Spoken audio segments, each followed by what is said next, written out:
اعوذ باللہ من الشیطان الرجیم بسم اللہ الرحمن الرحیم۔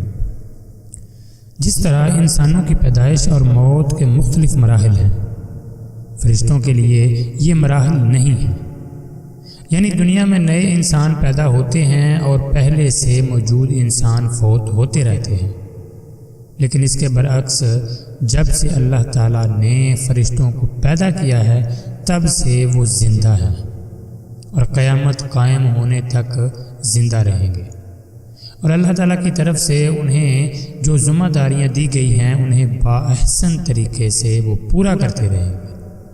لیکن جب قیامت آ جائے گی تو یہ فرشتے بھی موت سے دوچار ہو جائیں گے، اور ایک ایسا وقت آئے گا جب کائنات میں اللہ رب العزت کے علاوہ کوئی اور زندہ نہ ہوگا۔ اسی صورتحال کو قرآن مجید فرقان حمید میں اللہ سبحانہ و تعالی کچھ اس طرح بیان فرماتے ہیں: کل من علیہا فان ویبقى وجہ ربک ذو الجلال والاکرام۔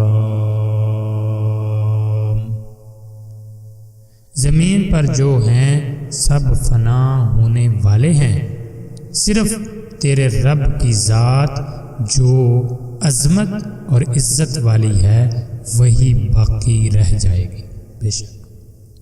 اسی طرح قرآن مجید فرقان حمید میں ہے: کل نفس ذائقۃ الموت، آخر کار ہر نفس جان کو مرنا ہے۔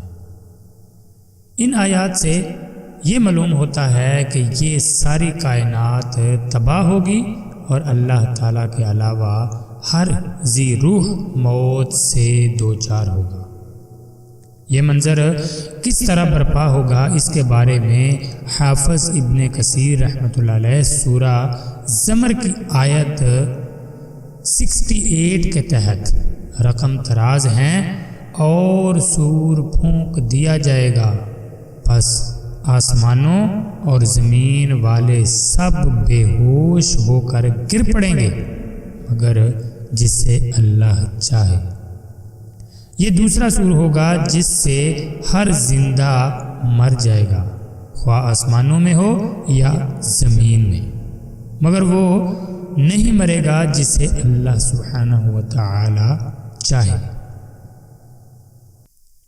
جیسا کہ حدیث شریف میں ہے کہ پھر باقی بچنے والوں کی روحیں قبض کی جائیں گی، یہاں تک کہ سب سے آخر میں ملک الموت بھی مر جائیں گے، اور صرف اللہ سبحانہ و تعالی ہی کی ذات باقی رہ جائے گی، جو حی و قیوم ہے، جو اول سے ہے اور آخر میں بھی ہمیشگی اور بقا کے ساتھ رہے گا۔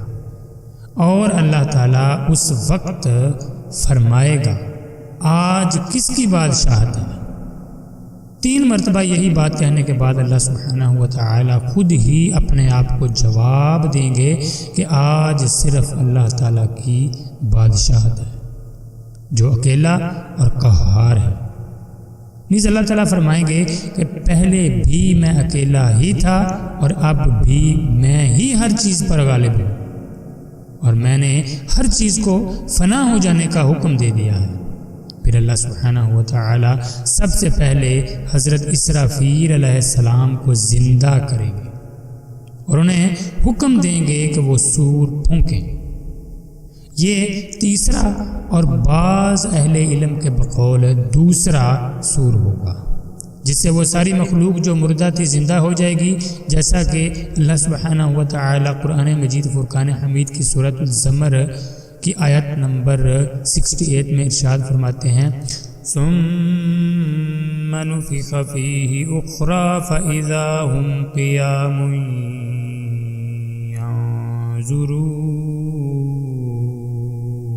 ینظرون۔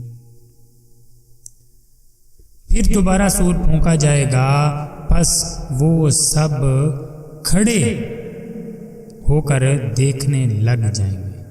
بعض روایات میں 4 بڑے فرشتوں کی موت کا تذکرہ اس طرح کیا گیا ہے کہ حضرت انس رضی اللہ تعالی عنہ فرماتے ہیں کہ نبی اکرم صلی اللہ تعالی علیہ وآلہ وسلم نے فرمایا پھر سور میں پھونکا جائے گا تو اس سے آسمانوں اور زمین کی ہر چیز فنا ہو جائے گی سوائے اس کے جسے تیرا رب چاہے۔ تو صحابہ اکرام رضی اللہ تعالی عنہما نے کہا یا رسول اللہ صلی اللہ تعالی علیہ وآلہ وسلم وہ کون لوگ ہیں جنہیں اللہ تعالیٰ پہلے سور پھونکنے کے وقت مرنے سے مستثنا فرما دے گا؟ تو آپ صلی اللہ تعالی علیہ وآلہ وسلم نے فرمایا وہ جبریل علیہ السلام، میکائیل علیہ السلام، اسرافیل علیہ السلام اور ملک الموت علیہ السلام ہے۔ چنانچہ اللہ تعالیٰ ملک الموت سے اس وقت دریافت فرمائے گا جب وہ پہلا سور پھونک چکے ہوں گے کہ میری مخلوق میں سے کون کون باقی رہ گیا ہے۔ حالانکہ اللہ سبحانہ و تعالی بے شک اس بات کا اللہ سبحانہ و تعالی کو سب سے زیادہ علم ہے، چنانچہ ملک الموت کہیں گے کہ اے پروردگار جبریل علیہ السلام، میکائیل علیہ السلام، اسرافیل علیہ السلام اور یہ تیرا ضعیف بندہ ملک الموت باقی رہ گیا ہے۔ اللہ سبحانہ و تعالی فرمائیں گے کہ اسرافیل اور میکائیل کی جان بھی نکال لو۔